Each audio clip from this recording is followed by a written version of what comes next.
आप लोग जानते हैं कि एडेड माध्यमिक विद्यालयों में शिक्षकों और प्रधानाध्यापकों के ऑनलाइन ट्रांसफ़र के लिए शासनादेश जारी कर दिया गया है। और ये शासनादेश जो जारी किया गया है, इसमें जल्द ही आपके ऑनलाइन आवेदन लिए जाएंगे। लेकिन इस ऑनलाइन ट्रांसफ़र में आपको अपने प्रबंधक से ऑनलाइन एनओसी लेनी पड़ेगी।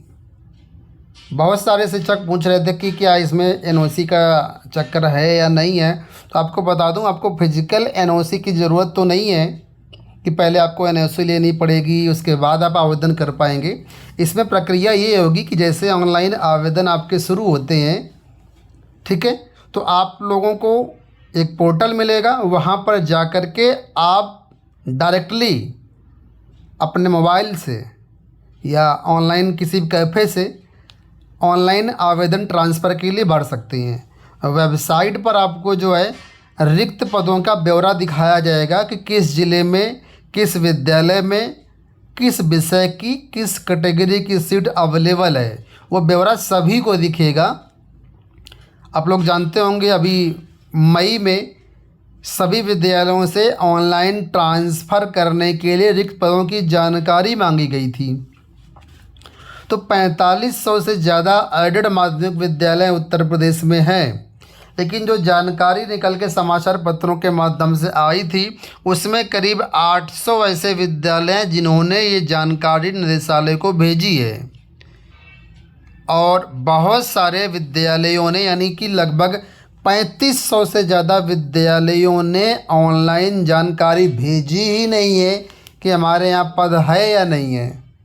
ठीक है, तो ये जो पद निकल के आएंगे ऑनलाइन ट्रांसफ़र में, ये ऊँट के मुंह में जीरा के समान रहेंगे।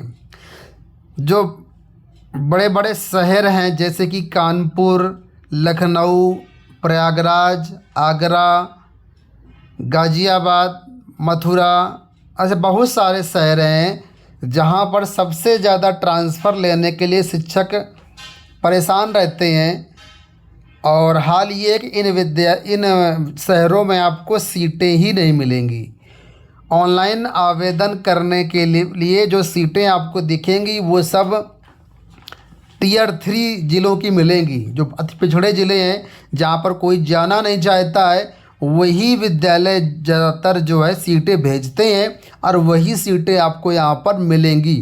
मतलब किसी को मनपसंद सीट मिल जाए तो एक बहुत बड़ी बात होगी। ठीक है, तो ये जो वर्तमान में ट्रांसफ़र के लिए प्रक्रिया है, ये काफ़ी कॉम्प्लिकेटेड है। इसमें सुधार की बहुत ज़्यादा ज़रूरत है। खैर, ये एक अच्छी बात है कि जहाँ ऑफलाइन ट्रांसफ़र में बहुत सारा ऊर्जा खर्च होती है, बहुत सारा पैसा खर्च होता है, भ्रष्टाचार बहुत ज़्यादा होता है, उससे ये ऑनलाइन ट्रांसफ़र बहुत अच्छी चीज़ है।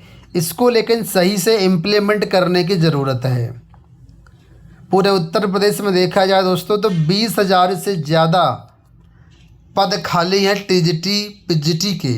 लेकिन जो ऑनलाइन ट्रांसफ़र आपको देखने को मिलेंगे पद, वो मुझे लगता है 1000 पद भी मिल जाएं तो बहुत बड़ी बात होगी। क्योंकि ज़्यादातर विद्यालयों ने ऑनलाइन डेटा भेजा ही नहीं है, तो पर वो पद आपके लिए कैसे उपलब्ध होंगे ट्रांसफ़र के लिए। तो यहाँ पर जो है प्रबंधक काफ़ी ज़्यादा पावरफुल हैं। और बड़ी हैरानी की बात है कि शासन या अधिकारी जो कि एक शिक्षक को नियुक्त करते हैं आयोग के ज़रिए, बाकायदा पूरा पावर शासन और अधिकारियों के पास है, लेकिन उसके बाद भी प्रबंधकों की मनमानी पर रोक टोक नहीं लग पा रही है। और यही कारण है कि डेटा जो है नहीं पहुँच पा रहा और ट्रांसफ़र अटके रह जाते हैं।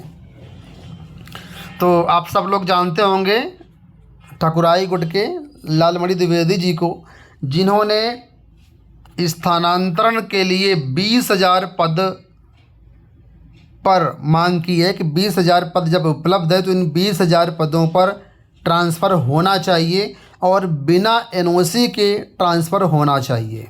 क्योंकि ऑनलाइन ट्रांसफ़र में भी आपको जो है एक तरीके से एनओसी लेना ही पड़ेगा। ठीक है, जब आप फॉर्म भर देंगे ऑनलाइन, उसके बाद आपका जो फॉर्म है आपके विद्यालय के पास पहुंचेगा। आपके विद्यालय के जो प्रधानाचार्य हैं और जो प्रबंधक हैं उनसे आपको फॉरवर्ड कराना पड़ेगा।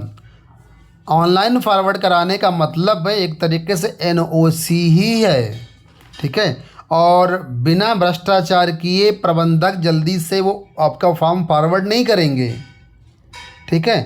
कई बार तो बिना कुछ कारण बताए आपका फॉर्म फॉरवर्ड ही नहीं किया जाता, रिजेक्ट कर दिया जाता है। पिछली बार जब 2021 में ऑनलाइन ट्रांसफ़र हुए थे, बहुत सारे प्रबंधकों ने अपना फॉर्म फॉरवर्ड ही नहीं किया, फॉर्म वहीं का वहीं दबा लिया, आगे भेजा ही नहीं। और बड़ी हैरानी की बात है कि ऐसे प्रबंधकों पर शासन ने कोई कार्रवाई भी नहीं की, न कोई जवाब तलब किया, ठीक है। तो इसके लिए 20,000 पदों का विकल्प आए, बिना एनओसी के ट्रांसफ़र हो, ये देखने में तो बहुत आसान लगता है, कहने में बहुत आसान लगता है। इसके लिए जब तक सारे शिक्षक एकजुट नहीं होंगे और अपनी मांग बुलंद नहीं करेंगे, तब तक ये चीज़ें होने वाली तो नहीं है, ठीक है। हालांकि इन्होंने मांग की है कि 20,000 पदों का हमें विकल्प मिलना चाहिए, सभी ज़िलों से, सभी विद्यालयों से विकल्प आने चाहिए, लेकिन इसमें काफ़ी समय लगेगा और किसी एक या दो के प्रयास के ये हो पाना बड़ा मुश्किल है। तो मैं सभी शिक्षकों से यहाँ पर कहना चाहूँगा, इसके लिए क्यों ना एक मुहिम चलाई जाए, डिजिटल माध्यम से या धरना के माध्यम से अपनी मांगें रखी जाएं और ऑनलाइन ट्रांसफ़र में बिना एनओसी के ट्रांसफ़र कराए जाने की मांग की जाए। अगर आप सब लोग सहमत हों तो आप लोग कमेंट बॉक्स में अपने विचार बताइएगा। और भले इस साल से प्रक्रिया लागू ना हो पाए, ठीक है, लेकिन अगर हम लोगों के प्रयास से प्रक्रिया लागू हो जाती है तो भविष्य में सभी के लिए बहुत ही एक अच्छी बात होगी। और बिना एनओसी के अगर ट्रांसफ़र होंगे तो कितनी अच्छी बात होगी। इस सब के लिए आप लोग थोड़ा सा प्रयास कीजिए। और आपको क्या लगता है, ये होना चाहिए या नहीं होना चाहिए? बहुत से हमारे शिक्षक ऐसे हैं जो कि अपने घर से 400-500 किलोमीटर दूरी पर चयनित हैं, साल में 1 या 2 बार ही अपने घर जा पाते हैं, परिवार रिश्तेदारों से दूर रहते हैं। तो ऐसे में अगर ऑनलाइन ट्रांसफ़र हो जाते हैं तो कोई उसमें बुराई नहीं है, लेकिन हाँ, प्रक्रिया को लागू करने में समय लगेगा और सबका साथ होगा तभी ये चीज़ें हो पाएंगी, ठीक है। तो आप लोग कमेंट बॉक्स में बताइएगा और जहाँ भी ज़रूरी हो वहाँ पर धरना प्रदर्शन आंदोलन के माध्यम से सहयोग एक दूसरे का किया जाएगा, ठीक है। तो आप लोग कमेंट बॉक्स में बताना। और फिलहाल इसके लिए जो भी प्रक्रिया अब शुरू होने वाली है उसमें जो भी सीटें अभी आपको मिलती हैं, उन सीटों पर कम से कम आवेदन तो करिएगा ही करिएगा। कम से कम पता तो चले कितने लोग आवेदन करेंगे और कितने प्रबंधकों ने फॉर्म फॉरवर्ड नहीं किया, कितने मतलब प्रबंधकों ने वही फॉर्म आपका दबा लिया, ठीक है। तो जो भी सीटें फिलहाल मिलती हैं इस साल, उसके लिए आप लोग प्रयास करिए और भविष्य में बिना एनओसी के ट्रांसफ़र के लिए प्रयास किया जाए, वो सबसे ज़्यादा बेहतर होगा, ठीक है। तो इस वीडियो में फ़िलहाल इतना ही। आप लोग कमेंट बॉक्स में विचार बताइएगा। धन्यवाद।